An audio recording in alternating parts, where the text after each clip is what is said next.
مکہ کی سرزمین میں 40 سال آپ نے گزارے. مکہ والوں کو پتہ تھا آپ عبداللہ کے بیٹے ہیں, آمنہ کے لخت جگر ہیں, کسی نے اختلاف نہیں کیا. اہل مکہ کو پتہ تھا کہ عبد المطلب کے پوتے ہیں, کسی نے اختلاف نہیں کیا. قریشی ہیں, کسی نے اختلاف نہیں کیا. ربیع الاول میں ولادت ہوئی ہے, کسی نے اختلاف نہیں کیا. صبح صادق میں آپ تشریف لائے ہیں, کسی نے اختلاف نہیں کیا. مکہ کی سرزمین پہ 40 سال تک ہر کسی نے تعریف کی ہے, ہر کسی نے آپ کے ساتھ محبت اور آپ کے ساتھ احترام کا رشتہ قائم کیا ہے. حضرات گرامی سوچئے, خدا را سوچئے, 1000 بار سوچئے, بار بار سوچئے, آخر وہ کون سی بات تھی, آخر وہ کیا وجہ تھی جس وجہ سے دوستیاں دشمنی میں بدل گئی, حمایتیں مخالفت میں بدل گئی. آخر وہ کیا وجہ تھی جس وجہ سے تعریف کرنے والے معاذ اللہ آپ کی مذمت کرنے لگے, جس وجہ سے آپ کی صداقت کے اور آپ کی امانت کے گن گانے والے معاذ اللہ آپ کو مجنون کہنے لگے, ساحر کہنے لگے, شاعر کہنے لگے. 40 سال سے پہلے مکہ والوں نے آپ کی ذات میں کوئی عیب, کوئی نقطہ نہیں نکالا, اور 40 سال کے بعد مکہ والوں نے آپ کی ذات میں کسی نقطے کو چھوڑا نہیں ہے. کون سا الزام ہے جو آپ پہ نہیں لگایا, کون سی تکلیف ہے جو آپ کو نہیں پہنچائی. خدا را سیرت کے اس پہلو کو سمجھیے کہ رسول اللہ صلی اللہ علیہ وسلم کا آخر کیا قصور تھا. نبی کریم صلی اللہ علیہ وسلم وہ کون سی بات فرما گئے, آپ نے کیا مکہ والوں سے کہا کہ یکا یک حالات بدل گئے. اور حالات کیسے بدلے؟ صفا پہاڑی پہ آپ کھڑے ہیں, بس آخری بات عرض کر کے انشاءاللہ بات کو آگے بڑھائیں گے. صفا پہاڑی پہ آپ کھڑے ہیں, سارے کے سارے مکہ والے آپ کے سامنے کھڑے ہیں.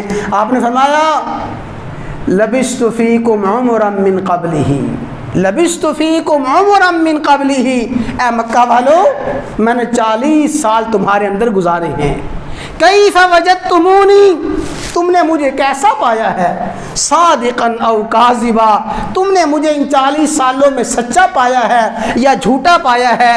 اے مکہ والو میرا بچپن تمہارے سامنے ہے, میری جوانی تمہارے سامنے ہے, میرا لڑکا پن تمہارے سامنے ہے, تم میری خلوت سے واقف ہو, میری جلوت سے واقف ہو, تم نے 40 سال تک مجھے دیکھا ہے.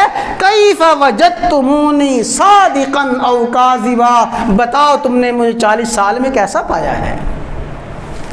اور میرے بھائیوں میں عرض کرنا چاہتا ہوں, اتنا بڑا اعلان نبی کے علاوہ کوئی نہیں کر سکتا. ہاں, اتنا بڑا دعویٰ نبی کے علاوہ کوئی نہیں کر سکتا. اور وہ دعویٰ بھی اپنوں میں کر رہا ہے, وہ دعویٰ بھی اپنے خاندان والوں کے سامنے, اپنی برادری والوں کے سامنے, اپنے شہر والوں کے سامنے کرتا ہے. یہ تو ہو سکتا ہے کوئی شخص الہ آباد میں پیدا ہو اور جا کے 5-7 سال کراچی میں گزارے اور کراچی والوں کے سامنے کہے تم نے مجھے کیسا پایا ہے, میری زندگی تمہارے سامنے ہے. کوئی کمال نہیں ہے. یہ اتنا بڑا اعلان کرنا کمال ان کے سامنے ہے جن کے سامنے ساری کی ساری زندگی گزری ہے. کیف وجدتمونی صادقا او کاذبا, تم نے مجھے کیسا پایا؟ تو سب نے بیک زبان کہا جربنا کا مرارا, اے محمد ہم نے بار بار تیرا تجربہ کیا ہے, بار بار تجھے آزمایا ہے, بار بار تجھے آزمایا ہے. تو مکہ والوں جب تم نے آزمایا, تمہاری آزمائش کا نتیجہ کیا نکلا؟ تم نے میرا امتحان لیا, نتیجہ کیا نکلا؟ کہنے لگے جب بھی ہم نے تجھے آزمایا ہے تجھے سچا اور امین ہی پایا ہے, تجھے سچا امین پایا, کوئی مخالف نہیں ہے. پھر آپ نے پتہ اگلی بات کیا فرمائی؟ فرمایا یہ بتاؤ, میں اس وقت صفا پہاڑی پہ کھڑا ہوں, تم نیچے کھڑے ہو, میں پیچھے دیکھ رہا ہوں. اگر میں تمہیں یہ کہوں کہ اس پہاڑ کے پیچھے سے ایک بڑا طاقتور لشکر آنے والا ہے, وہ لشکر تمہیں تباہ و برباد کر دے گا, روند ڈالے گا, وہ لشکر آ کے تم پہ حملہ کرے گا.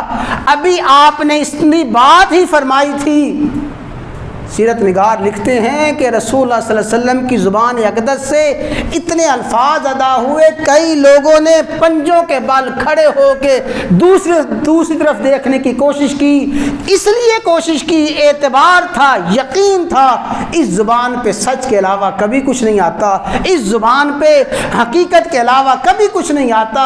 اتنی زبان پہ اعتماد، اتنی آپ کی ذات اقدس پہ اعتبار اور اعتماد ہے۔ حضرات گرامی، سیرت کے اس پہلو کو سمجھیے، خدا را سیرت کے اس پہلو پہ غور کیجئے۔ وہ کون سی وجہ تھی کہ فوراً دشمنیاں شروع ہو گئیں، محبتیں ختم، بھائی چارے ختم، تعریفیں ختم۔ وہی تعریف کرنے والا وہ ابو لہب، جب آپ نے فرمایا اگر میں نے 40 سال میں کبھی جھوٹ نہیں بولا، اگر 40 سال میں میری زبان پہ حق کے علاوہ کچھ نہیں آیا، اگر 40 سال میں میری زبان پہ صدق کے علاوہ کچھ نہیں آیا، اگر 40 سال میں میری زبان پہ سچائی ہی سچائی آئی ہے، ایھا الناس قولوا لا الہ الا اللہ تفلحون، اے لوگو لا الہ الا اللہ کہہ دو کامیاب ہو جاؤ گے۔ بس یہ ایک جملہ تھا، لا الہ الا اللہ۔ سب سے پہلا یہی بدبخت ابو لہب کھڑا ہوا، کہنے لگا تباً لکا الہٰذا جماعتنا، اے محمد معاذ اللہ تو تباہ ہو، برباد ہو، تو نے ہمیں اس لیے اکٹھا کیا تھا، تباً لکا الہٰذا جماعتنا۔ سب سے پہلے یہ گستاخی کا جملہ ابو لہب نے بولا، اور اللہ تعالیٰ نے ایسا انتقام لیا جس طرح کی گستاخی ابو لہب نے کی تھی۔ تباً لکا کے الفاظ مختصر تھے، اللہ نے پوری کی پوری صورت نازل کر کے ابو لہب کی مذمت اور ابو لہب کی برائی بیان کی اور اس کی ہلاکت، تباہی، بربادی کا ذکر کیا۔ حضرات گرامی، بس یہ کلمہ توحید تھا، یہ دعوت توحید تھی، یہ الوہیت کا اعلان تھا۔ اس اعلان کے ہوتے ہی ساری کی ساری محبتیں نفرتوں میں بدل گئی، دوستیاں دشمنی میں بدل گئی، آپ کی حمایت کرنے والے آپ کی مذمت کرنے لگے، اور پھر آپ پہ وہ مصائب اور آپ پہ وہ تکالیف کے پہاڑ توڑے گئے۔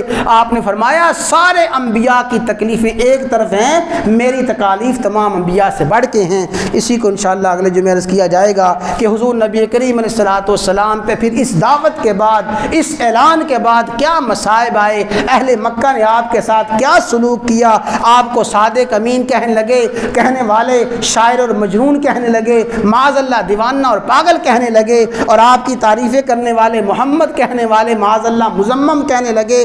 یہ سب کا سب ہوا، اس کی وجہ، اس کا سبب سمجھنا، یہی سیرت طیبہ کا میں سمجھتا ہوں سیرت طیبہ کا سب سے بڑا مطالبہ ہے کہ مکہ کی سرزمین پہ دشمنی اور مخالفت کی وجہ کیا تھی اور اسباب کیا تھے۔ اللہ تعالیٰ نے باتوں کو سمجھنے کی اور حضور نبی کریم علیہ الصلوۃ والسلام کی دعوت کو قبول کرنے کی اللہ تعالیٰ ہر انسان کو، ہر مسلمان کو توفیق عطا فرمائے، اور اسی دعوت کی قبولیت پر اللہ تعالیٰ ہر موحد کا، ہر مسلمان کا خاتمہ فرمائے۔